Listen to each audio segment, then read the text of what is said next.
হুজুর আমরা এর বাইরে একটা আমল পাইছিলাম ফেসবুকে আজকে 16 তারিখে। এটা কি জানেন? ওই 2-3 দিন আগে আমাদের দেশের পতিত স্বৈর শাসক একটা আমল দিয়ে দিছিল।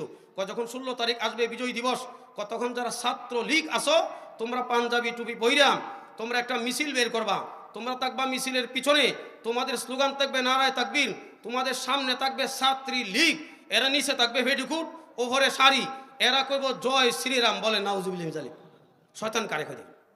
একটারে শেখায় মুসলমানই তো, আর একটারে শেখায় হিন্দুই তো। এর সামনে একবারে থাকবে রাস্তাঘাটের কিছু প্রতিবন্ধী এই ফুটপাথে থাকে, এদেরকে হুইল চেয়ারে বসাইয়া একবারে সামনে রাখবা। মিছিল চলবে, এক পার্টি বলবে নারায়ে তাকবীর, এক পার্টি বলবে জয় শ্রীরাম, সামনে থাকবে প্রতিবন্ধী। 2-3 মিনিটের মিছিল, জটিকা মিছিল, বেশি করলে আবার তোমাদেরকে করতে দিবে না হুজুররা। এই 2-3 মিনিট মিছিল করবা জয় নারায়ে তাকবীর কইয়া। যারা মাঝখানে আছে মহিলা, পেটিকুট পরা, উপরে শাড়ি, নারায়ে তাকবীর কইয়া এদেরকে লেংডা করে লইবা, আর 2-3 ছবি উঠাইবা, ওটাই আমার কাছে পাঠাইবা ভারতে। তখন আমি ভারত ইন্ডিয়াকে দেখাইবো, আপনার আমেরিকাকে দেখাইবো, দেখেন বাংলাদেশের হুজুররা এই যে টুপিওয়ালা, এরা নারায়ে তাকবীর কইয়া বাংলাদেশের নারীদের ইজ্জতহানি করতেছে।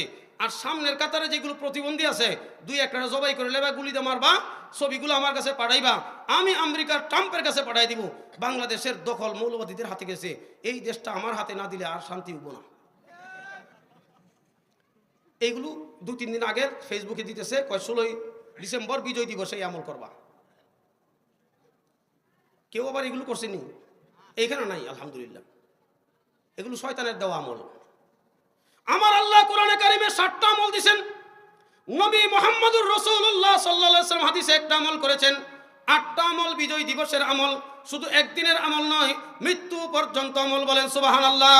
আর তুমি শয়তান, তুমি ইবলিসের চালা, তুমি ওই আরেকটা শয়তান দেশে বৈশা আমাদের মুসলমানদেরকে খ্রিস্টান বানানোর জন্য, জঙ্গি সন্ত্রাসী বানানোর জন্য যেইভাবে 15 বছর তুমি সারা রাত এইরকম ষড়যন্ত্র করেছো, রাইতে না ঘুমায় এইরকম ষড়যন্ত্র করছো, নাম দিছ তাহাজ্জুদ, নাই রাইতে না ঘুমায় এরকম চক্রান্ত করছো, নাম দিছ তুমি কোরআন তেলাওয়াত, রাইতে না ঘুমায় এরকম ষড়যন্ত্র করছো, নাম দিছ তুমি সূর্য ওঠার পরে সকালবেলায় তাহাজ্জুদ পড়ে দিনের কাজ শুরু করছো। এই কাজগুলো শয়তানি, এই শয়তানি করে তুমি 15 বছর দেশটা চালাইছো। এখন ভারতে বিতাড়িত হইয়া ওখান থেকে আবার শয়তানি সাপ্লাই করো। শয়তানি সাপ্লাই করার আর সুযোগ নাই, আর সুযোগ নাই। মাঝে মধ্যে আবার শর্ট করে ডুববো এখান থেকে, তো শর্ট করে ডুববো, কই ঢুকতে তো পারলে না, এত তামসা নাকি? সম্ভব নয়।